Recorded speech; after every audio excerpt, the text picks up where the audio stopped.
Welcome to the Unshakable Habits podcast, where we help you to build the habits and routines that help build the life you want so you can turn everyday actions into powerful wins for your health, mindset, relationships, faith, and professional growth. I am your host, Stephen Box. And guys, today we're going to talk about a subject that I know a lot of you can relate to. Why is change so difficult? And what can we actually do about it? Now, you're probably familiar with the old G.I. Joe saying that knowing is half the battle. And I think for a lot of us, the problem isn't information. We know what we should be doing or what we need to be doing, or at least have a pretty good idea. The problem a lot of times is actually taking action on these things. Now, my guest today, Mr. Sanjib Nandi, is going to give you a lot of great insight. And through our conversation, I think you guys are going to get a lot of really valuable nuggets. Now, before we get into our interview today, I did want to also invite you guys to the Unshakable Habits Book Club. This is 100% free. We're going to meet on Zoom every Saturday morning, 11 a.m. Eastern Standard Time. And you can come, you can join the conversation. You can leave your camera off, you have your mic off, and just listen in. Totally optional. I'll include a link in the show notes where you can join us for free. With that, allow me to introduce my guest today, Mr. Sanjib Nandi. Thank you, Stephen, for inviting me in your podcast. I hope I can give some information, tips, and tools for your audience.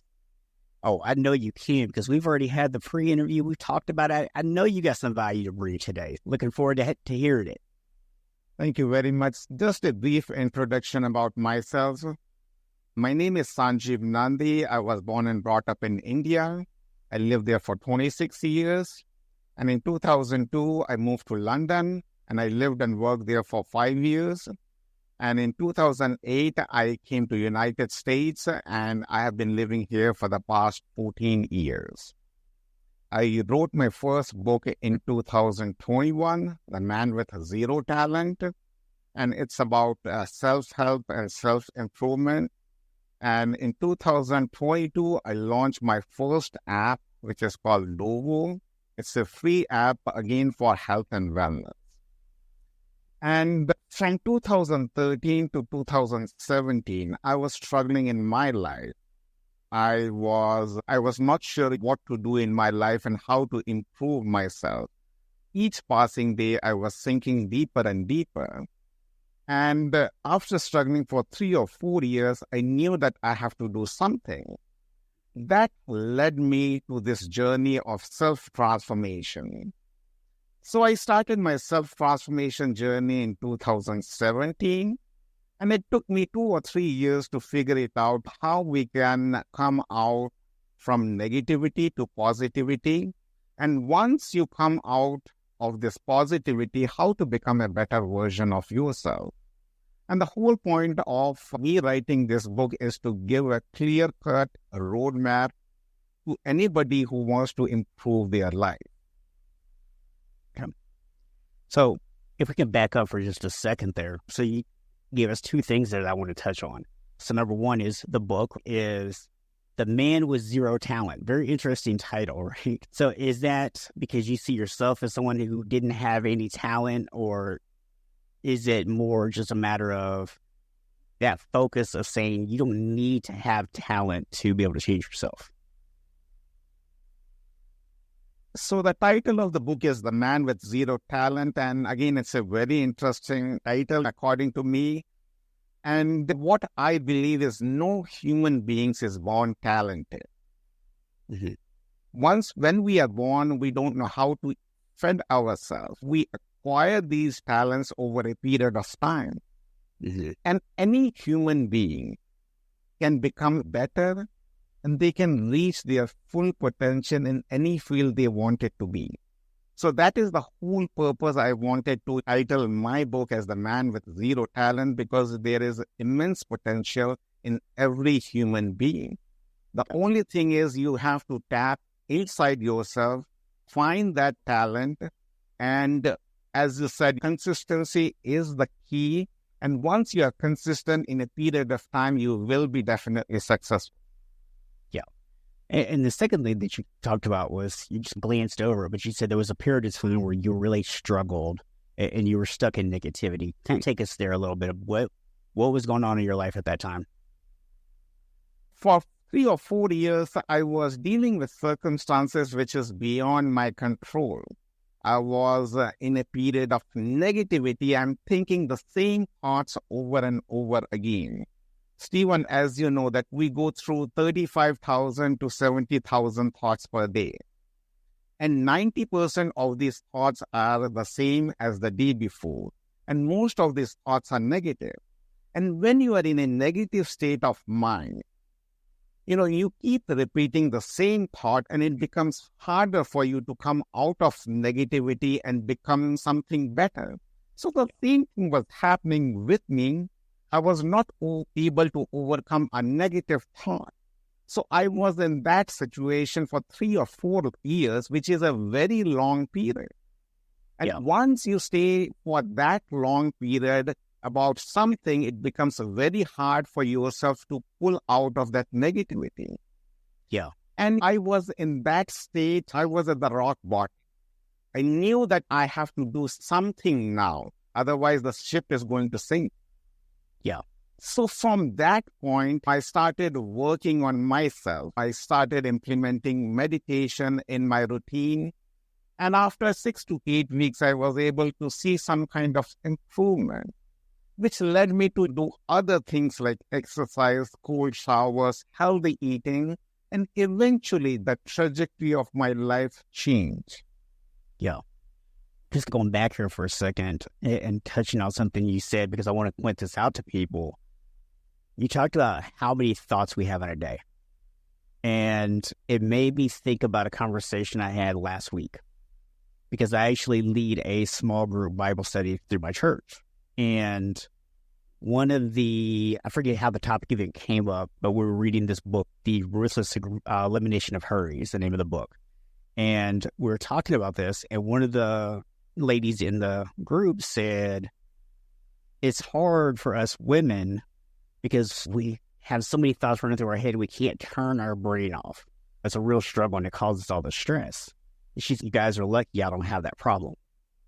And I started thinking about it, and I was like, that's not true. I mean, us guys have tons of thoughts running through our head. But then I realized something. A lot of women that I hear that talk about this idea of their thoughts not turning off, it's always considered a weakness. It's always an overwhelming thing. It's always a stressor. Whereas a lot of men, when they are thinking about multiple things at once, they think of it like a superpower. It's a positive, right? That's why you don't hear men complain about it, because it's a different perspective. And it just, when you said that, it made me think about it, because I was like, that ties in perfectly to what you're saying here, that when we get ourselves into a negative loop, it's so hard to get out, because every thought you have is a confirmation of that negative loop. And anything that doesn't confirm your negative loop just gets thrown out. Versus when you start thinking positively and you start looking at things in a positive light, the exact opposite happens, right? That feeds more positivity. Yes, definitely. So, just to give a little bit of light into that when we are young, we are all happy. 10 or 11, or whether it's men or a woman or girl or a boy, everybody is happy. By the time we reach 15 or 16, we have an overrun of hormone changes. And these hormonal changes are biological. And by the time we reach 20, men are more inclined to sex and anger. And women are more inclined to anxiety and depression. And what happens is, if you look in the brain, that our brain weighs 3 pounds, which is about 20 to 25% of the actual weight of the body. Mm-hmm. And our brain is very lazy. It's men or women, it doesn't matter. It's a very lazy brain, and it tries to avoid us from doing the things which is hard. It tries to tell us to think about the same thing over and over again. By default, because the brain is made us to help us survive. Mm-hmm. And it will tell us to do the same things over and over again. So that is the reason the default mode takes in, and we are in a loop of negativity because we are in the phase of survival. And until and unless we are able to think greater than the situation, we are not able to overcome that negativity. But the negativity part is quite similar in men and women. It's tend to be a little bit higher on a woman's side, as I say, because of the hormonal changes. And it becomes a little bit tricky because why? Because a restless mind is like a monster. It can make your life a nightmare, but the same mind, when controlled, can make your life happy and peaceful. So it's all about how you are able to regulate your emotion and your mind. Yeah, it's interesting. We're having this conversation here about the way the brain functions. And something I talk about a lot is this idea that your brain is, as you said, wired for survival, right? That is your brain's number one job, is to keep you alive. And the absolute safest thing in the world for your brain is familiarity. Because when things are familiar, your brain knows what to expect and knows the patterns and knows how to react to things. When you start doing stuff different, your brain's, hold up, uncharted territory, don't know what's going on, unsafe, right? And when we start with like smaller practices and give our brain a little leeway to feel safe because we're not doing anything too out there, and we build upon those and we become consistent, all of a sudden the new behaviors become familiar. And once those new behaviors become familiar, all of a sudden our brain's, okay, this is safe because I know this. But if we just try to change everything at once overnight, your brain's, stop, too much, danger. Yes, absolutely right. I have written a chapter in my book which is called Kaizen, which means small, consistent change over a period of time. Yes. If we are telling our brain, you have to go for a jog the next day, or you have to wake up at 5 o'clock in the morning, your brain will take it as a negative thing because you are not used to waking up at 5 o'clock in the morning, neither you are used to jogging it in the morning. But if I tell your brain, okay, you wake up at 8 o'clock, wake up at 7:55, your brain will say, okay, it's a piece of cake. If I tell you, you have to just walk a block tomorrow, your brain will say it's a piece of cake. It will not go against it. And then you can eventually improve on it. You can do 2 blocks and then 3 blocks. And then over a course of period, you will see so much of improvement. So that's, again, it's a control of who is in charge of this brain. Whether you are in charge of this brain or this brain is in charge of you, because it's either or. Somebody is in charge of this mind or the brain, and we have to make sure that we are in control of this mind. Otherwise, mind is going to cause havoc in our life. Yeah, there's really 2 brains there, right? There's our instinctual brain, and that's really where our emotions come from, right? And emotions, for those who maybe think like emotions are just like happy, anger, whatever, emotion is by definition your internal or external response to your thoughts, right? That's what emotions are. And yes, happiness and anger are emotions, but I think sometimes we insist on putting a label on it. We limit that definition of what an emotion actually is. So when you can get that part of your brain to start to see things differently, that's the one that has all the control, right? We like to think that the logical part of our brain is in control because it's the rational. A good friend of mine, and I quote this a lot, but a mentor and a good friend of mine actually has this quote that I love, which is that we are neither rational or irrational beings. We're post-rational beings. Meaning we're really good at justifying everything after we've done it or after we've decided to do it. Yes, absolutely true. Any human being, they are first going to react emotionally because that's how we are wired. The impulse which is coming from inside or outside, it first reaches the emotional brain, and then the circuit or impulse reaches the thinking or the logical brain, which is the neocortex or the frontal lobe. So there is a gap between the emotional brain and the logical brain. So that is the reason every human being, he may be highly qualified, he may be a doctor or he may be a pharmacist. It doesn't matter. The emotional brain is going to react faster than the thinking brain. And to narrow the gap so that our thinking brain takes over, we have to do some of the habits which will narrow the gap. And what I have figured out in my reading and in about research about how we can implicit the gap between the rational and the logical brain is through mindfulness or meditation.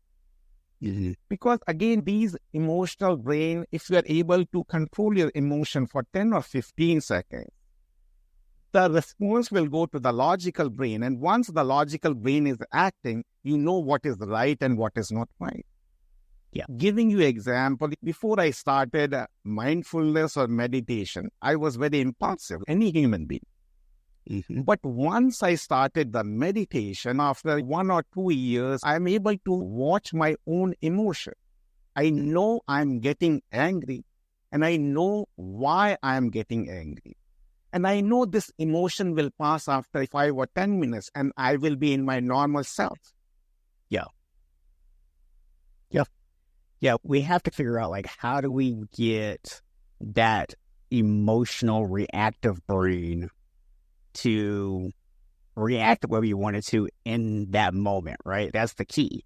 And like you said, it's going to react before your logical brain does. So that's why a lot of times when we get angry or whatever, our reaction comes out. And as it's coming out, our logical brain is just catching up. And we're like, it's already out. Okay, never mind. Damage has been done by that time. And you realize after 5-10 minutes, you shouldn't have reacted in that way. It happens with every human being.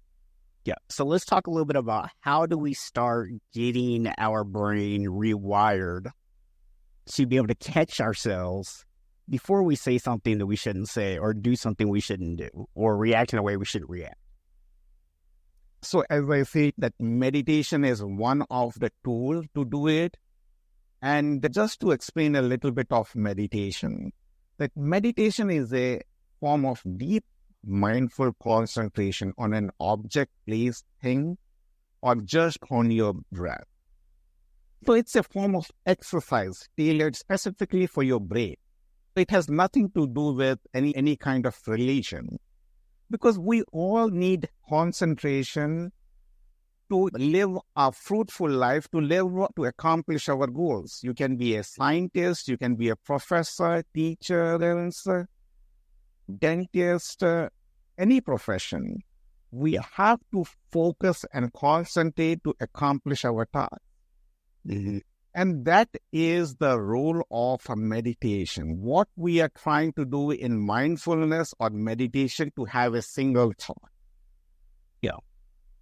And once we are having a single thought, we are controlling this restless mind and we are controlling this emotional brain at the same time, because our mind is jumping from one thought to the other thought. It's compared to a drunken monkey who is jumping from one tree to another without purpose. That's what happened to our thoughts. And it's any human being. You might be thinking about something and the next minute you are thinking about something different. And sometimes it's hard to figure it out why. It seems weird. I was thinking something different now and my thought is completely different at the next. Yeah. And sometimes it is the hard way we have to learn it. Okay, that this mind is very powerful, but it is very restless at the same time. So how we can have a single thought so that we can accomplish greater things in our life. and control this emotional brain. Because once you are able to control this emotional brain, you are able to understand and you are able to give a logical explanation to whatever is happening. So that is one of the ways any human being can do it, is meditation or mindfulness. Yeah. And I want to dive more into the meditation conversation here in a second, but I want to take a pause here and just help people see what we've talked about so far, really connect this back to what we promised people at the beginning, which is we're going to take you from I know what I should be doing to actually starting to take action on it. And the thing I want to point out at this point is, if you think about the way that we were just conversating about the brain and the way that works, what you'll start to see is that all of your thoughts, all those things that you know you should be doing, are things that are coming from your logical brain. They're not coming from that subconscious brain. They're not coming from that emotional brain. And it's part of the reason why it's so difficult for most of us guys to make changes is because we're trying to make everything happen from our logical brain, which is always playing catch up to our emotional brains. And what we're diving into now as we continue this conversation is, how do we start getting those two brains in alignment with one another? And how do we actually start to get our subconscious brain to get on board with the things that we want to accomplish? Very well said, Stephen. Just one more point I wanted to put at this point is, our brain is a pleasure-seeking machine or animal. We want pleasure all the time, to the point that it becomes a hedonic pleasure. Because when we are doing any pleasure activity, it releases dopamine. And once the dopamine is released, we feel happy. So anything which is challenging or anything is difficult, our brain tells not to do it. And we want instant gratification. We don't want to wait for 6 months or 1 year to accomplish something. So that is one of the reasons that we don't try different things. Mm-hmm. Yeah, I 100% agree. So as we think about those things, and we start looking at some of the tools. So we'll just use meditation for right now. Like you said, it's not the only tool, but it's definitely a good place for a lot of people to start. And I would just throw out there for people who hear the word meditation and instantaneously get scared off because they have this preconceived notion about what meditation is or whatever. There are literally hundreds of examples, probably thousands of examples of meditation in some form or another being used in basically every religion in the world. It's been used by people who don't even practice any kind of religion or spirituality. It's literally thousands of examples of people using meditation in one form or another all throughout history. So this is not some new thing. It's not sitting with your legs crossed and humming or whatever, right? You can do that if that's your thing. I'm not saying there's anything wrong with that, but I think for a lot of people, they think that's what it has to be. And that's not what meditation has to be. It's like you said, it's really just about a time period of focus, right? Yes, it's basically to improve your focus and concentration. And as you mentioned, that we don't have to sit in a lotus position. You can sit in a chair, you can sit in your sofa, you can sit in your bed, as long as your back is straight or your spine is straight. That's what it matters, because all the communication between the brain and the body is happening through the spine, which is the central nervous system. So just want to make sure I'm understanding here. So you're saying the most important thing is having our back straight, having our spine straight. That's really going to allow to make sure all those connections between the brain and the rest of our body are in alignment. They're able to communicate with each other. And also, I know you didn't say this part, but I'm already assuming this has a lot to do with our breath as well, because I know our back needs to be straight for us to breathe well as well. Yes, definitely. You can concentrate on your breath. Like when you are inhaling it, you can just just assume the breath is going to the diaphragm and the exhale, that breath is coming outside. And breath, why breath? Because breath is the thing which is always present with you. And that is the thing you can concentrate on. Yep. And there are a lot of studies, a lot of research out there that actually backs up the idea that our breathing is a great way to actually control our stress response. And you talked earlier about negative thoughts versus positive thoughts. One of the major things that contributes to that is our current level of stress. Yes, definitely. When we are breathing, we activate the sympathetic nervous system. Yep. So when the when we breathe slowly, it activates the parasympathetic nervous system. And when the parasympathetic nervous system is activated, it decreases your heart rate, your blood pressure, your cholesterol, your insulin level. So everything gets controlled because you are activating the parasympathetic nervous system, which is the rest and the recovery mode. When you are in a fight or flight mode, which is the sympathetic nervous system, you are rushing all the blood to the arms and legs. You are stressed out, the cortisol level in the body is more, and that leads to more stress and more diseases in the body. Yeah, I think people miss this idea of like stress is good, right? When we have just enough stress to motivate us, right? That's a good thing. When stress becomes problematic is when it is consistent and when we're overloaded, right? So, for example, the flight or fight syndrome. If I'm in a dangerous situation, my stress response kicks in, flight or fight, and I either fight off my danger or I flee and get out of there. And so in that instance, a stress response is fantastic because it kept me alive. Oh, yeah. But that stressor is long-lasting and it is cumulative, meaning that it just gets worse and worse over time. Eventually, that's when it becomes problematic. Yes, definitely. Acute stress is not bad. As you mentioned, that helps for the survival. But when that stress becomes chronic, when you are thinking the same thought over and over again, when it becomes chronic, then it is downhill. Because stress is always going to be here, Stephen. It is not going to go away because fear is the main reason which is stopping us from doing greater things in our life. Everybody, and fear system is engraved in our brain, which is the amygdala, which is the fight or flight response. Every human being has it, which helps us to survive. It has been there for millions of years, and it helped us survive our ancestors. We don't need it today, but it is still there. We don't have any big predators like lion or tigers, but we have normal stress like our neighbors are going to work or our spouses.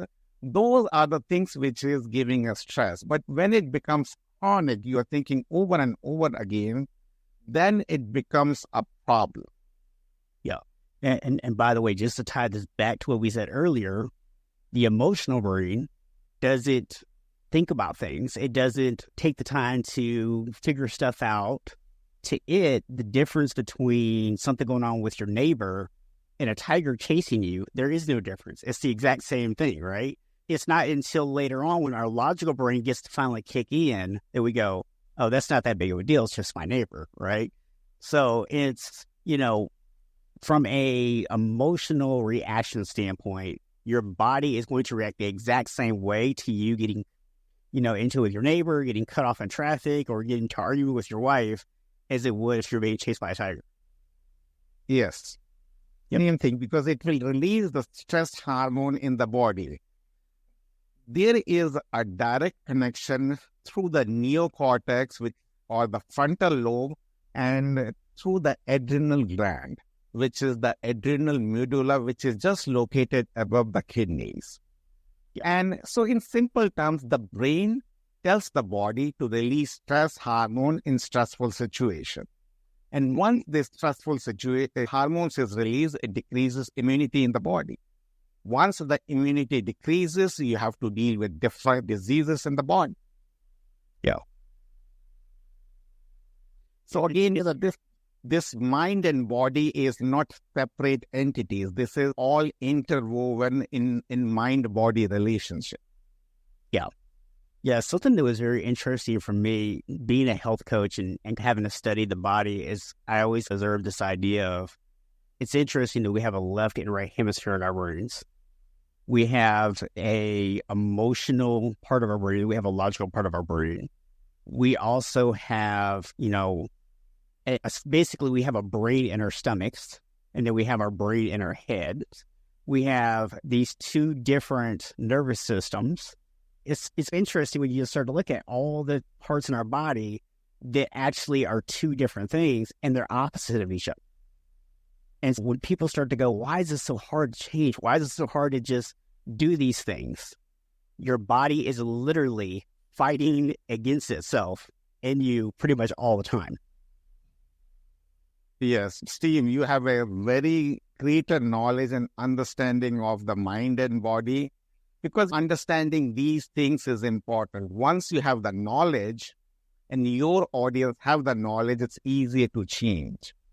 Just to give you a little bit idea of the left hemisphere and the right hemisphere, like the persons who are left-brainers, they are good at analytical reasoning, or more practical, good at maths and science. The person who are more right-brainer, they are good at arts, good at intuitive. And once you become whole-brainers, you can use both your left and right brain. Then your clarity, focus, you become a better version of yourself. Yeah. And just to relate it to mindfulness or meditation, increases the thickness and volume of the corpus callosum, which is joining the left hemisphere and the right hemisphere.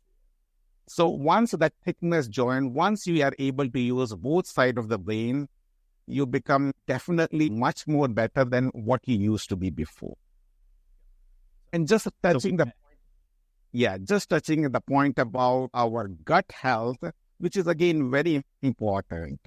And as you are aware that 90% of the serotonin is produced in our gut.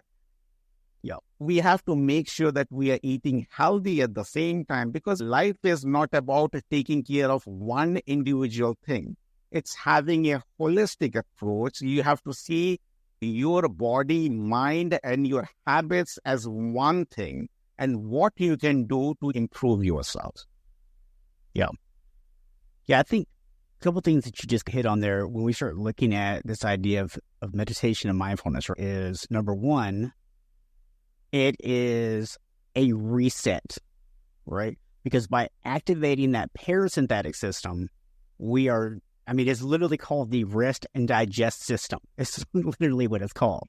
When we give our body an opportunity to actually activate that system, we are literally resetting things. We talked earlier about how stress only becomes problematic when it is long-term and cumulative. And part of the way that we get to long-term and cumulative stress is by not having regular resets, right? That's why something like mindfulness and meditation is so important, because it gives us literally a reset to our stress levels. The other thing is, you talked about it connecting the two parts of your brain, literally physically helping to connect those two parts of your brain so that you can start to see things with more clarity. Yes, absolutely right. Yeah. And then I love your point about nutrition. Exercise goes in that same category. And those are things that, if you actually listen to the majority of the episodes that I've done on here, what you hear over and over again is that people usually started with something else, and then that something else led to better exercise and better nutrition. Most of us, especially here in Western culture, here in the United States, are very focused on the diet, right? What exercise do I need to do? And you can do that, but I always try to tell people nutrition is more about being aware of what you're eating. And it's really about how you think about eating and all those things versus just food itself. And then exercise, at least to me, is partly, of course, to build your body up, but it's really about building more mental strength than it is anything else. And that's why a lot of times when you see people start to develop those other habits, exercise and nutrition just become natural for them. So if you're finding yourself struggling to actually get into exercise and nutrition, if you're finding those hard entryways into a healthier lifestyle, take a step back, is start with being more mindful and getting rid of the negative thoughts and start replacing them with positive thoughts. And you will be shocked how easy exercise and nutrition actually become.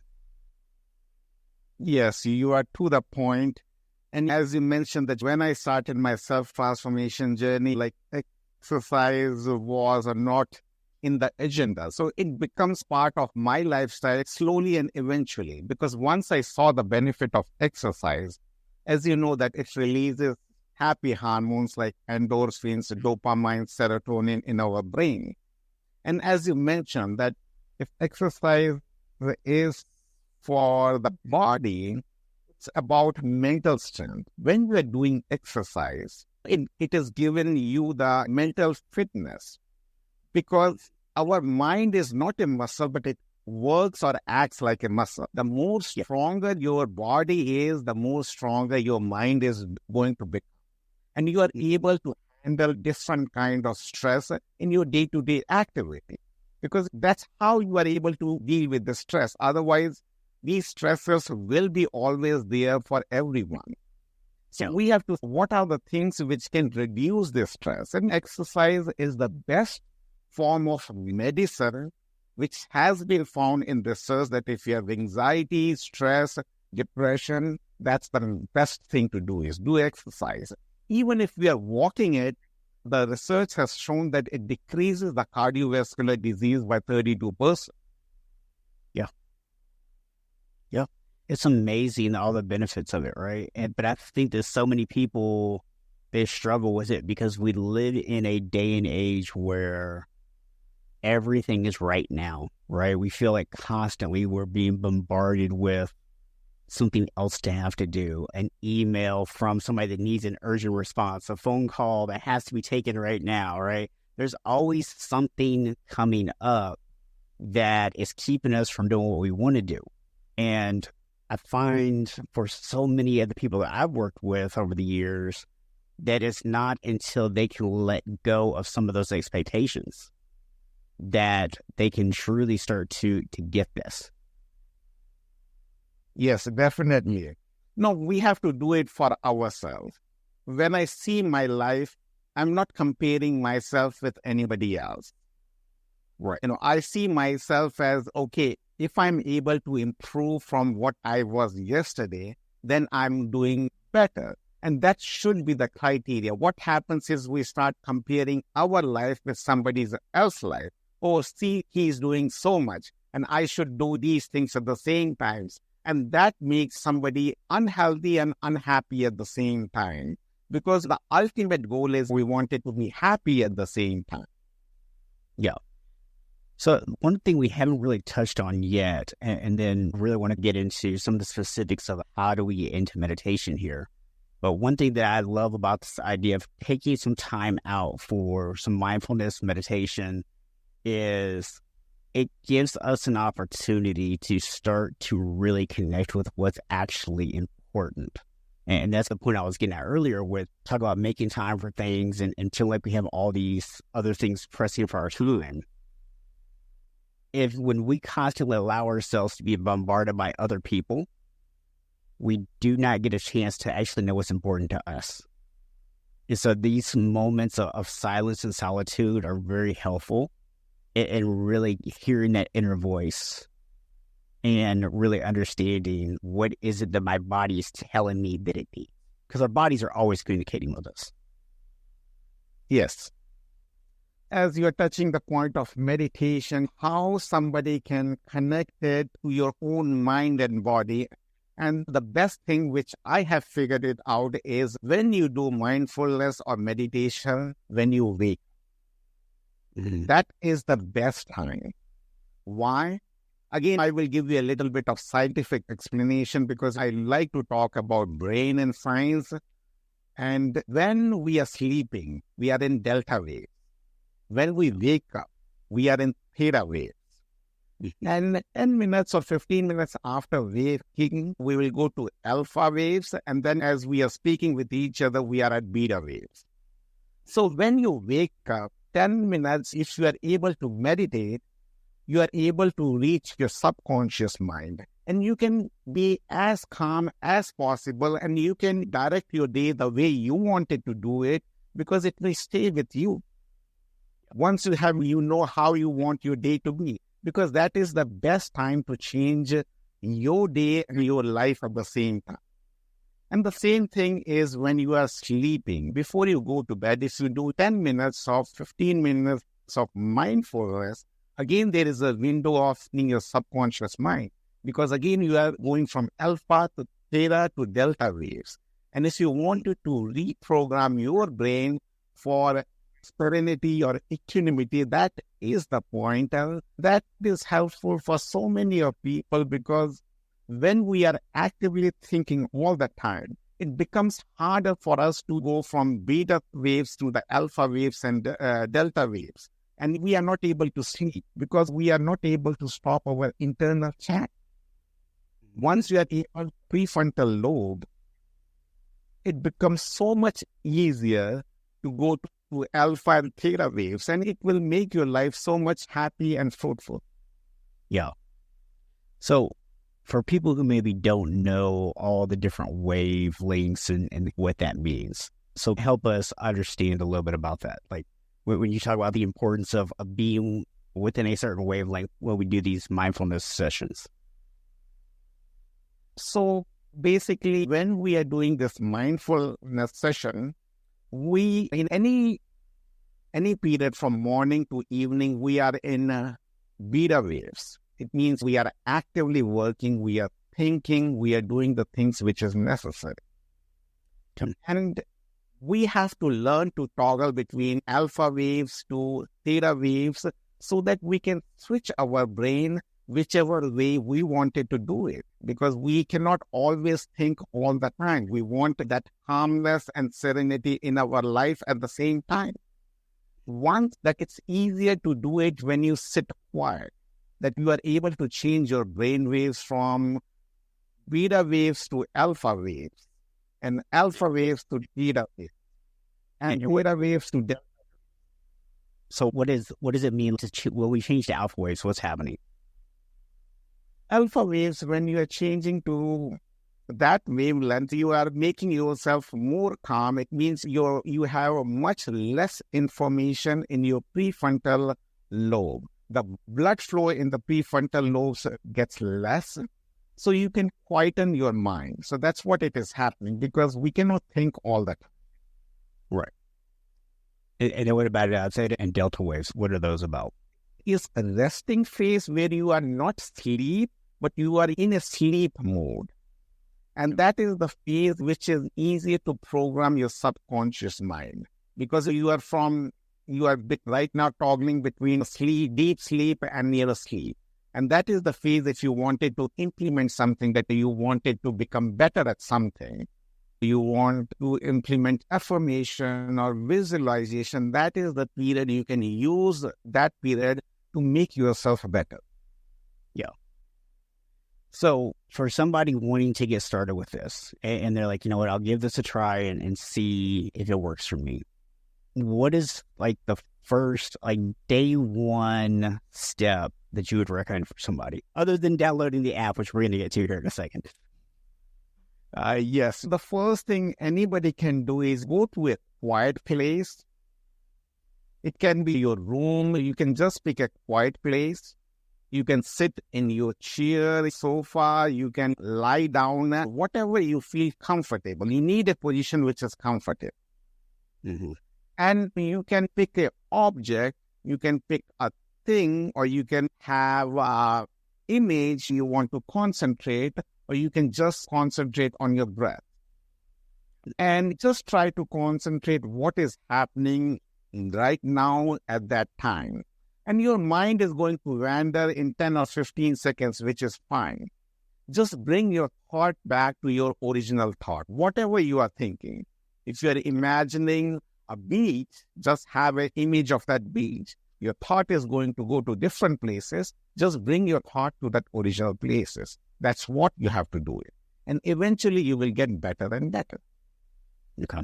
And started off, I think a lot of times people do tend to try to do too much, right? They're like, I'm going to commit to 10 minutes of meditation every day or whatever.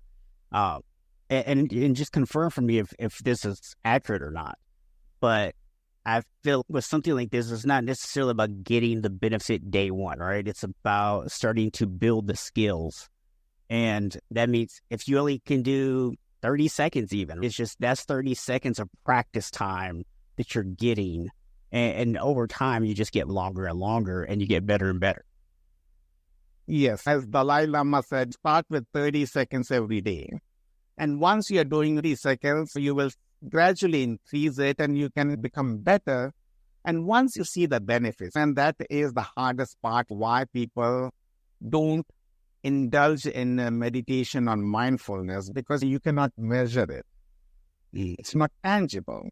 Once you are able to see the benefits, it takes 4 to 6 weeks or around 8 weeks. Once you see the benefits, it becomes so much natural for you to sit in because this is helping me so much. For me, it has become a habit. I know that I have to sit in the morning and before going to bed. I know the benefits. I know it keeps me so much calm. It gives me so much happiness that I cannot just not do it.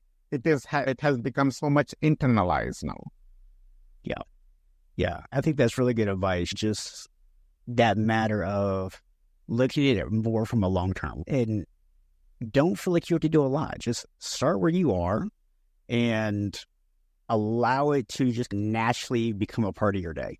And once you can commit to a minimum amount of time, committing to the action itself, your brain will start to react to it. And as you do, the experience that I've had for myself, as well as a lot of clients, has been, and now it's just something like this, but with anything really, is the more that you do it, the more your brain starts to become familiar with it, the more it starts to become easy to actually implement into your day, into your routine. Oh, yes. It's definitely anything we are trying to change, it takes time. But as long as you are giving your time and effort, you are going to become better and better. Like, I'm a self-taught meditator. I never went to anybody. Anybody can learn through their own experience. You might fail some of the days, which is fine. Nobody is perfect all the day. You might think some of the days that you are going backwards, which happen with everyone. But, having the habit of sitting for at least 2 or 3 minutes or 5 minutes and gradually improving it to 20 minutes over a course of 1 year or 2 years, you will see that it has changed the course of your life. Awesome. And for those who maybe want to get a little extra help, tell us a little bit about the app, how people can find it, and what they can expect when they download it. So people can download the free app, which is called Lobo, from Play Store or App Store. There is no subscription fee. And in that app, there is 4 sections. First is about meditation. We have guided meditation and unguided meditation. Then we have a section about exercise that, the app will count the number of steps you are taking, the calories burned, and the distance traveled. And you can connect your smartwatch, like any kind of watch, with that app. And it will get all the data from the smartwatch to the app. Then there is a section about water intake, because as you know that we live in cold countries and we don't drink enough water.